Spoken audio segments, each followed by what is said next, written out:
Hi. Hey, man. I'm Raven. As you well know. So we haven't been able to get together to do a teaching this term or this term, sorry, this year. And I wanted to do a teaching on the Wheel of the Year and how it all works. And because Raven wanted to know about it, I thought we would just film it, and that way you could kind of Right, see what we were doing and thinking about. right. I'm used to new moons and full moons and a few stray things here and there, but the wheel on cross quarters, I don't know. So it's news to me, kind of. Kind of. So what we're gonna do is I'm gonna teach Raven the about what we call the Celtic calendar, and so I'm gonna upload this little PDF, but you're gonna be able to. Oops, there we go. You're gonna be able to see this PDF, and you might want to open that so that you can follow along too with this. So the Wheel of the Year, there's different places people say it begins. So some people say it begins at Samhain, which is end of October, beginning of November. Actually, now it occurs often November 5th. So, Why is that? Why does it ah, change? because it's actually tied to the stars. Okay. And because of precession, the Mm-hmm. stars change a little Right, bit. right, Whereas those are kind of tied to the stars, whereas the equinoxes and solstices are tied to the sun, right. even though they're all solar uh, holidays. So these are not lunar. None of these are lunar. They don't have Right. anything to do with the moon. They're on their own cycle. So that's something to keep in mind. So we'll start out looking at the four big solar holidays, the solstice and the equinoxes. So you have the solstice, you have December, and you have June.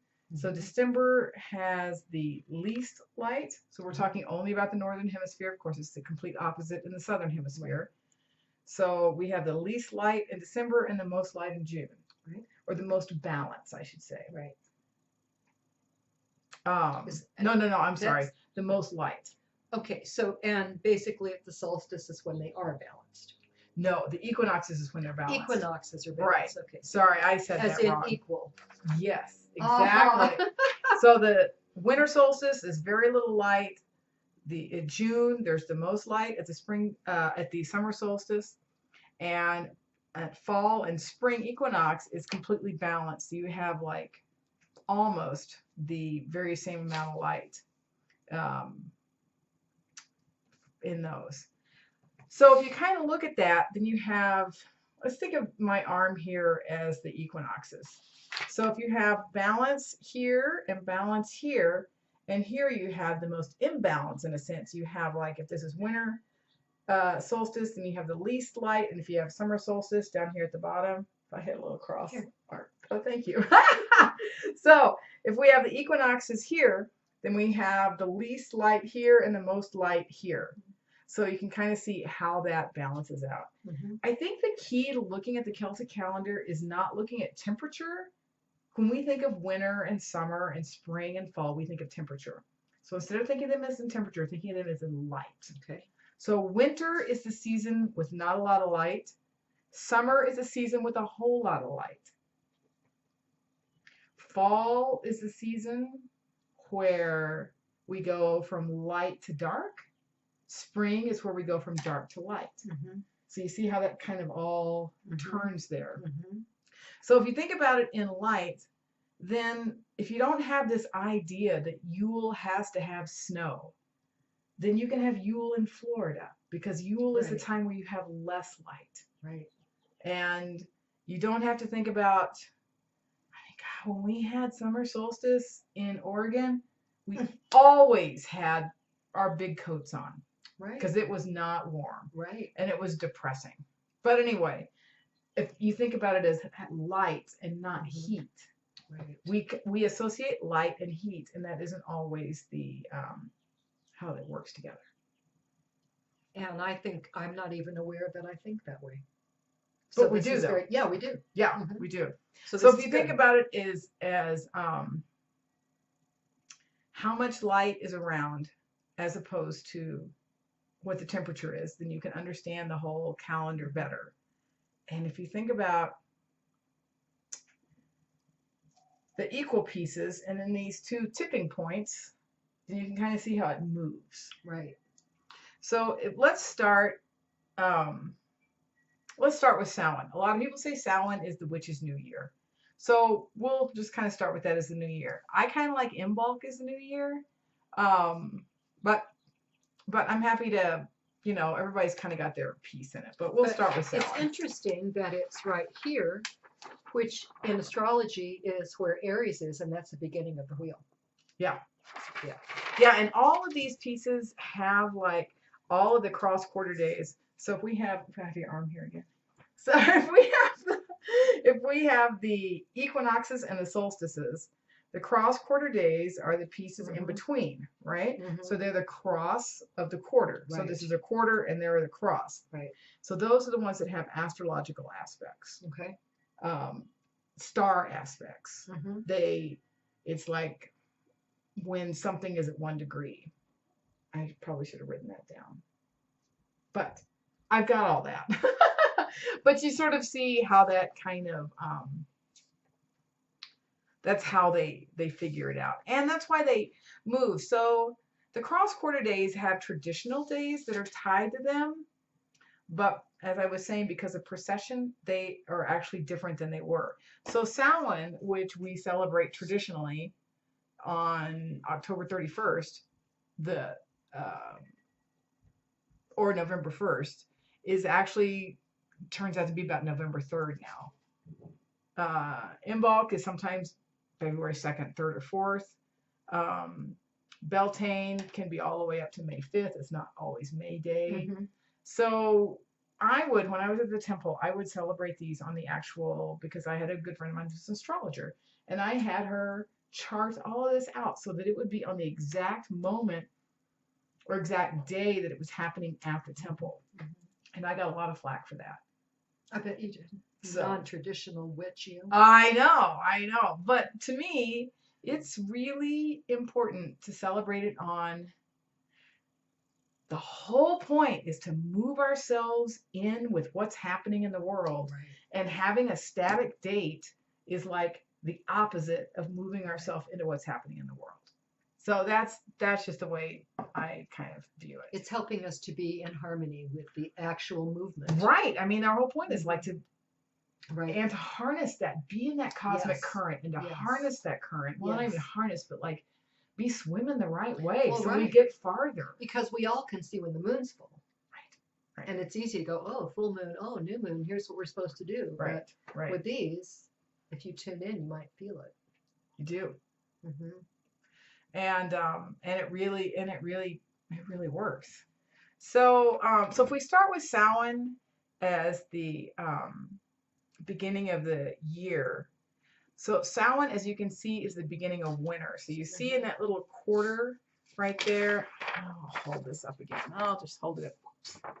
So you can see that, there we go. Samhain is at the beginning of winter. So I feel like I'm like a weather broadcaster trying to be on a green screen and figure out which way to move my finger. But you can see that winter is November, December, January here. So instead of having winter start at winter solstice is actually midwinter. Do you see? So if winter starts in November and ends in January, winter solstice is midwinter. So Shakespeare, when he had Midsummer's Night Dream, it was at summer solstice. And they had midwinter festivals at Yule. Mm-hmm. So this is not some wacky shit I'm pulling out of my ass. It's a real thing. And so if you look at winter as the time when it's dark, so it starts on Samhain, which is like November 5th, and goes all the way to Imbolc, which is like February 4th, 3rd, 4th, something like that. So November, December, and January, the whole months, more or less, are winter. And it's going to be the darkest in the middle of winter. So when you start out in winter, it's getting dark, it's getting dark, it's getting dark. Oh my gosh, it's super dark.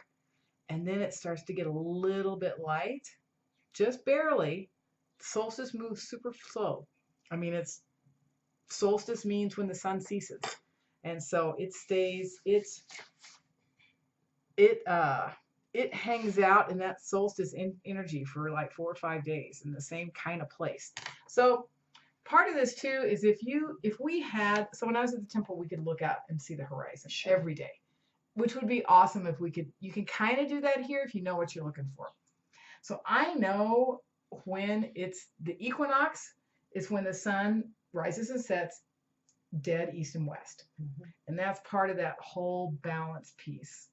And at the solstice, the sun is going to be at its farthest north at the winter solstice, and it's farthest south of the summer solstice. It's farthest one way or the other. That's Ben. I get confused as to which way it is. But what I'm saying is that if you have this strip of horizon here, this is east and west. So the sun is going to like move this way, and then it's going to come back. Equinox, move this way to the solstice, and then it's going to come back, equinox.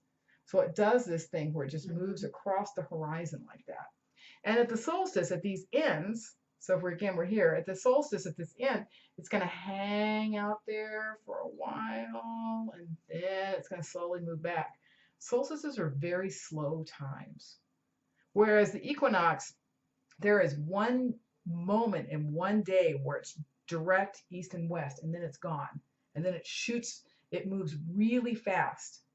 Really, really fast across the horizon, and then it gets really slow, and then hits the solstice, and it's slow, slow, slow. And then as you become closer to the equinox, and it speeds up. And it's really easy to see this when you have a clear horizon. It's shocking how it moves. So if you can kind of imagine the solstices as slower holidays and the equinoxes as more, there's a lot more fast energy happening. Okay. I know I'm probably not doing this in any kind of order. Well, this is good. I'm getting But lots of information. we'll just, at some point this whole picture will make sense. Yes. So, okay, so we start with Samhain. It's the beginning of winter. And we'll have this as the new year. So we go through Samhain, we go through November, we go through December, and we start getting dark, dark, dark, slow, slow, slow down. And then we hit winter solstice where it's just quiet, just deep, dark, quiet. And then we kind of come out of that a little bit slowly, slowly, slowly. And then we hit Imbolc. And so that is like, they always say that Imbolc is like the moment when you realize it's getting lighter during the day. Or the sun rises earlier. It's like when you oh, it is lighter. We always have that. It's Groundhog's Day. It's Groundhog's Day. It's just that moment where that. Oh, thanks. Sorry. What happened? Yeah. It's that moment where the light happens. So you're coming out of this dark season. So that whole quarter between Samhain and Imbolc is the dark quarter, and winter solstice is the high point of that dark quarter. Does that make sense? Yes. This is a really beautiful way to look at the world, by the way. A really beautiful way to see. And wouldn't it be nice if we could live like that? Well, it would be nice if they didn't say winter solstice was the beginning of winter. Yeah. That would be nice. That would be step one. That would be step one. Yeah. And being able to see it would also be nice. It is nice. Yeah. Yeah. But just knowing is huge. It is huge. And then you can find it. Right. Because when we go to yoga around the equinoxes and we're going down central, the sun's right in our eyes. It's like, oh, yeah. So you just know that moment. It's like, oh, that's right. The sun is just exactly east-west at these moments. Right. Okay, so if we come out of the winter, we come to Imbolc, which is the beginning of spring. So think about the beginning of spring like the 2nd, 3rd of February, as opposed to spring equinox, which is in March. And you can kind of think about spring as if winter is the dark, then spring is what connects. It's like it's getting lighter. And we don't get to wear summer, which is like we're full of light. So this is like we're turning it up, and autumn is we're turning it down. So kind of think about that. And that's what the plants are doing. That's what everything is doing, right? It just gets turned up. And that's why I think like spring equinox is always like frenetic for me, energetically, super frenetic, because not only is it like fast, so we got the horizon and we're here at Imbolc. No, here's winter solstice. It's kind of moved kind of slowly, and we hit Imbolc. And if this is the equinox, right? This is the east-west. The sun is just ripping across the horizon right here, and it speeds everything up. And the plants are coming up, and there's just all of this energy. And it's often called the vernal equinox to remind us that everything's getting green. Yes, right. And you can just see it. You know, even if it's still snowing where you are, you can still feel it. Yes. It is just all happening. And it's all happening also because of the light. It's happening partly because of the plants, but partly because of the light. There's getting to be more light. Well, the plants happen because of the light. Yes, exactly. Yeah. Right. Yeah. The crocuses come up from the snow. Oh, I know. I love it when that happens. I know. When I lived in Wyoming, I always noticed that. Yeah. It would be February and it'd be super, super cold still. Right. But then you get those Chinook winds. Yeah. And it would go from like 50 below zero to 50 above in 24 hours. Yeah. That's 100-degree temperature change in one day. It's amazing. It is. And the little crocus would pop up out of the snow. And then they get blasted. Well, they're fine with that. They're okay. They're like, come on, I can take it. Bring it on. I'm no delicate flower. I've been waiting all this time. Bring it on. I'm not waiting any longer. Yeah. Oh, this isn't scripted, by the way. So we're heading in from Imbolc into spring equinox. So you can see this is, think about spring as the time it gets lighter. So we've got spring equinox, Ostara. That's where it's at the, it hits east-west. It hits that balance. So we've got these 2 points of the year we're at complete balance, and 2 points of the year we're at complete non-balance. So we're at complete balance in March. Things are popping up all over the place. And then we think of Beltane, which is the cross-quarter day between spring equinox and summer solstice. And Beltane is going to be the beginning of summer. So I love to call it the beginning of the season of light. I like to think of summer as the season of light and think of winter as the season of darkness. I mean, darkness not in like a bad thing, but darkness is in, you know, that wonderful enveloping womb. That's what I think about darkness. But think of summer as the season of light, and Beltane is the gate to that. And so when we've gone through spring, everything has popped up, and Beltane is when it comes to fruition. And summer is all about fruition. So while winter is all about fallow, lying fallow, summer is all about fruition. So it's spring leads up to that fruition, and then summer is like boom. It's when the projects come together, thoughts come together, things happen, stuff gets done, which is funny because we think about it as a time for vacation. But solar wise, you know, it's really a time where things happen. But so, and Beltane is really in the middle of that. So if you look at like between spring equinox and summer solstice, that time period right here, so March, April, May, and the beginning of June, this is like the most fertile time. Because once we hit the solstice, it's going to slow down a little bit. And then we're going to start harvest after that. So this is really, it's just a very, a really energetic time. So Beltane hits right square in the middle of, Beltane begins summer. So when we think about Beltane, which is the ritual that we're thinking about, you know, that we're going to be leading next, thinking about it being in this height between the equinox and solstice, being like I think of the cross quarter days as like the gear, like changing a gear, like moving it up, like the cosmic clutch just went in. Exactly, and it's the thing that makes it turn around. Right. The energy in the Celtic calendar, the energy is in the cross quarter days. Those are the things that make the wheel move around. The others are super stationary. Do you know what I mean? They're like the solstices and equinoxes are the stationary pieces.